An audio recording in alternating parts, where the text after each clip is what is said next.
भक्त भोले की कहानी। दोस्तों, कहानी पसंद आए तो वीडियो को लाइक करें और चैनल को सब्सक्राइब करें। भोला भगवान को मानने वाला था। वह जंगल में लकड़ियां काटकर गुजर बसर किया करता था, लेकिन वह गरीब बहुत था और वह झोपड़ी में वह अकेला ही रहता था।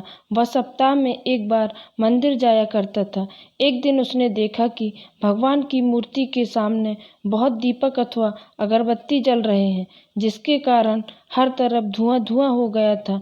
उसे देख भोला भक्त सोचने लगा कि भगवान, यह तो बहुत धुआं है कि प्रभु, आपकी आंखें जल रही होंगी, सांस घुट रही होगी।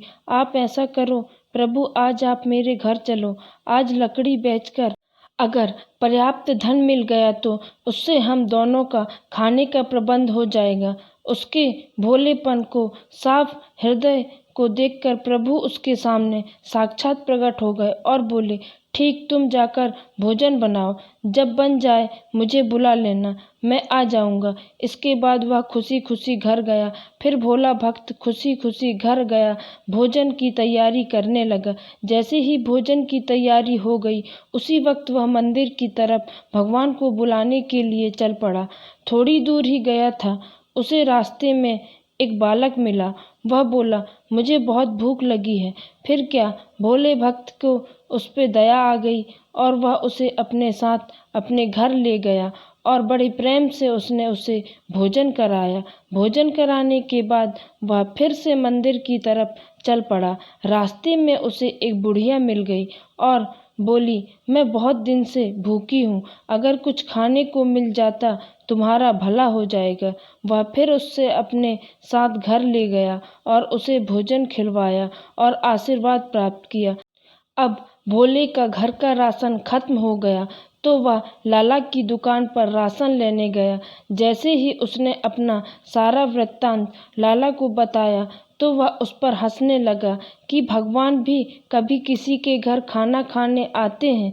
भोले भक्त का बहुत मजाक उड़ाने के बाद उसने कुछ काम अपनी दुकान पे करवाए और उसके बदले राशन उसको भोले को दे दिया।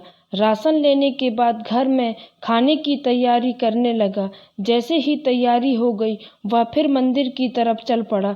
रास्ते में फिर एक बूढ़ा आदमी भूखा प्यासा बैठा था।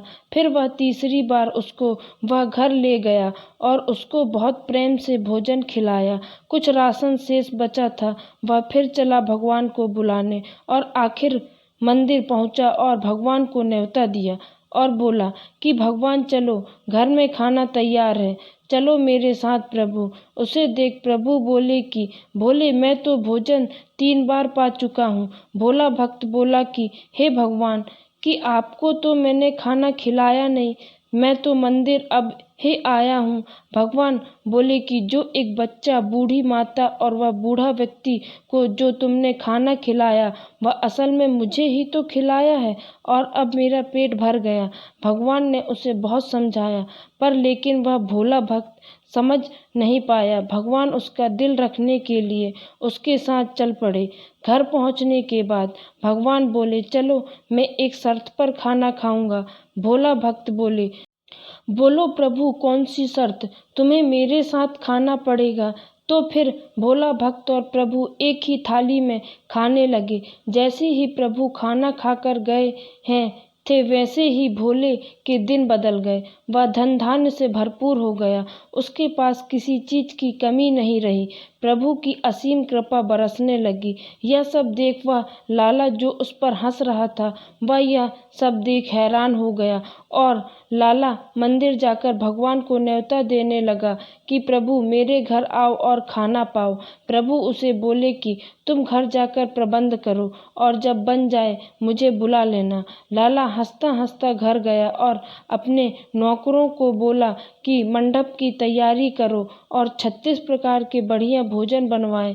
और उसके मन में थोड़ा सा अभिमान आ गया था, मैंने तो भोला से अच्छा पकवान बनाए, भगवान मुझ पर ज़्यादा प्रसन्न होंगे। यह मन में सोच के घर से भगवान को बुलाने के लिए चला ही था कि रास्ते में वही बच्चा, बूढ़ी औरत और बूढ़ा आदमी मिले। उन सभी ने उसे खाना मांगा और बोले कि हम भूखे हैं। लाला ने अभिमान के चक्र में सबको ठुकरा दिया और आखिर मंदिर जा पहुंचा। भगवान को बोलने लगा कि प्रभु चलो, खाना तैयार है। प्रभु उसे तब बोले कि पहले तुमने हमारा 3 बार तिरस्कार किया और अब खाने के लिए पूछ रहे हो। वह बच्चा, बूढ़ी औरत और बूढ़ा आदमी मैं ही तो था जिसे तुमने दूर कर दिया था। फिर क्या? वह लाला निराश हो गया और भगवान मूर्ति में फिर समा गए। इस पूरी कहानी देखकर हमें यह पता चला है कि कभी अभिमान व्यक्त होकर किसी को ठुकराना नहीं चाहिए। जैसे कि रहीमन जी कह गए हैं कि रहीमन इस संसार में सबसे मिलिए धाय, ना जाने किस रूप में नारायण मिल जाए। और जीवन में सरलता से ही भगवान की प्राप्ति हो सकती है। जो व्यक्ति गुण अथवा विचारों वाला होता है, ज़्यादातर भगवान उसे ही प्राप्त होते हैं।